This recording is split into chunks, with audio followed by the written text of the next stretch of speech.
आप सभी सज्जनों को मेरा नमस्कार हो। आज का हमारा विषय है शिक्षा के बारे में। शिक्षा के बारे में कौन कौन से ग्रह देखते हैं वो मैं आपको बता रहा हूँ। शिक्षा के बारे में मेन ग्रह जुपिटर और मर्करी, बुध और बृहस्पति को लेते हैं। तो हम यहाँ नजर डालते हैं, इसकी देखते हैं शिक्षा कैसी है। ग्रहों के द्वारा मैं आपको बता रहा हूँ। शिक्षा के लिए 2, 3, 4, 5 ये 5 भाव होते हैं शिक्षा को देखने के लिए।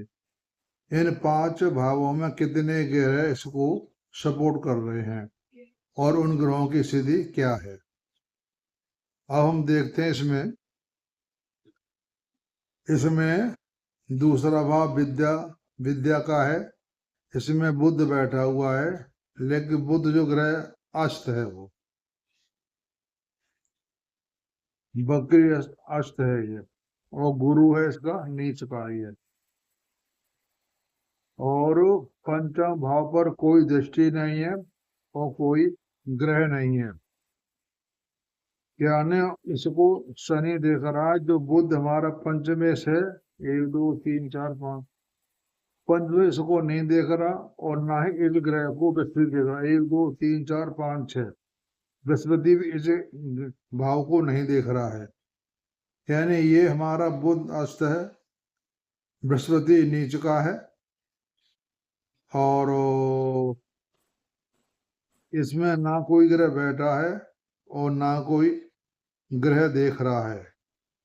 हम D9 में देखते हैं, यहाँ हम देखते हैं जाकर के इसका जो बृहस्पति ग्रह है वो बुध की राशि में बैठा हुआ है।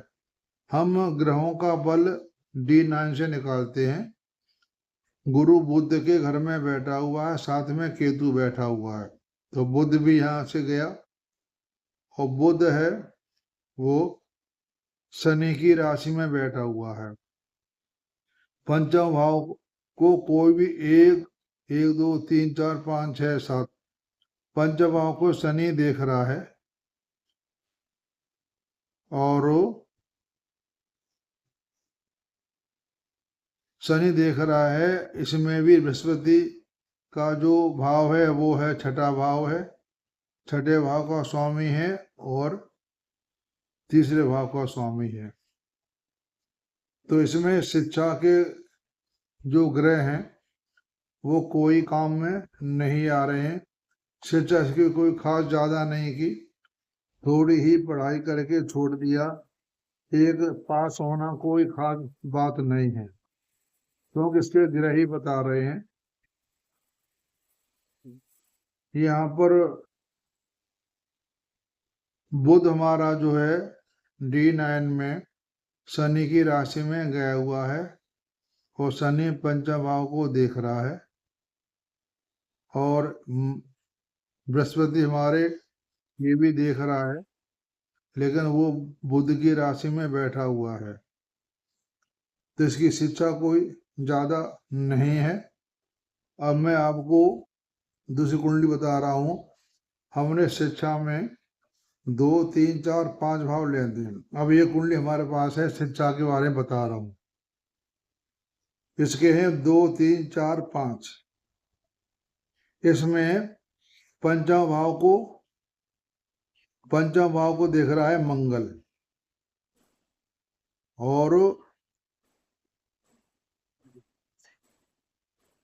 और शुक्र देख रहा है पंचम भाव को। दूसरे भाव का जो गुरु है, ये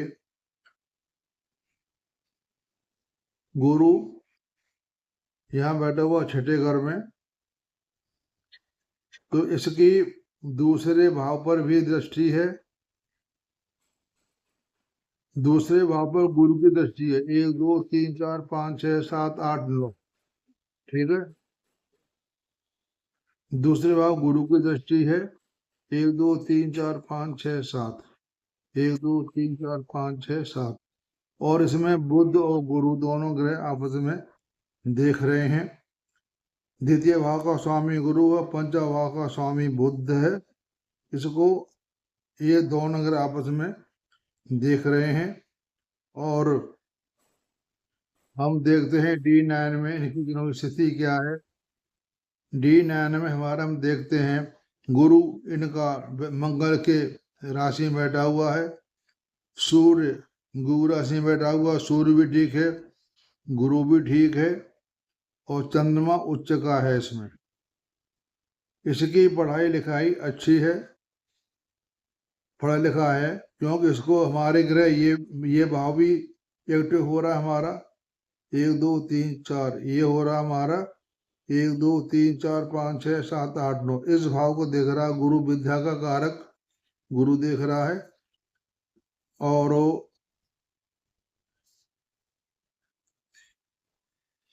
1 2 3 4 5 6 7 और चौथे घर को मंगल देख रहा है और शनि बैठा हुआ है इसमें, यानी इसके ये भी घर ठीक है, ये भी घर ठीक है, ये भी घर ठीक है, ये भी घर ठीक है। एक चारों भाव पे ग्रहों की दृष्टि पड़ रही है। इसकी पढ़ाई इसलिए अच्छी है क्योंकि इसके D9 में ग्रह की स्थिति भी ठीक है, क्योंकि मंगल ऊर्जा का कारक होता है, ऊर्जा देता है, ये भी अष्टम पंचम भाव को देख रहा है। तो मैंने आपको इस शिक्षा के बारे में बता दिया। शिक्षा के लिए 2 3 4 5 4 भाव देखते हैं और बुद्ध की और बृहस्पति की स्थिति को देखते हैं, क्या कह रही, उसी आधार पर बच्चे की शिक्षा देखी जाती है। तो ये, और इस कुंडली में मंगल भी बैठा हुआ है, साथ में राहु बैठा हुआ है, इसका ये भाव शिक्षा के हिसाब से ठीक नहीं रहा, तीसरा भाव, तो इसका तीसरा भाव खाली हो गया और पंचम भाव खाली, इसमें कोई भाव खाली नहीं है। इसकी पढ़ाई कम है, इसकी पढ़ाई अच्छी, इसकी पढ़ाई अच्छी है, क्योंकि 1 2 3 4 5 6 7, इसमें 1 2 3 4 5 6, इसको शुक्र देख रहा है और शुक्र हमारा नवमेश है। ये भी जो आगे जो पढ़ाई डिग्री पढ़ाई होती है वो इससे देखी जाती है। इसकी पढ़ाई इसकी ठीक है, इसकी पढ़ाई कम है। आप सबका धन्यवाद।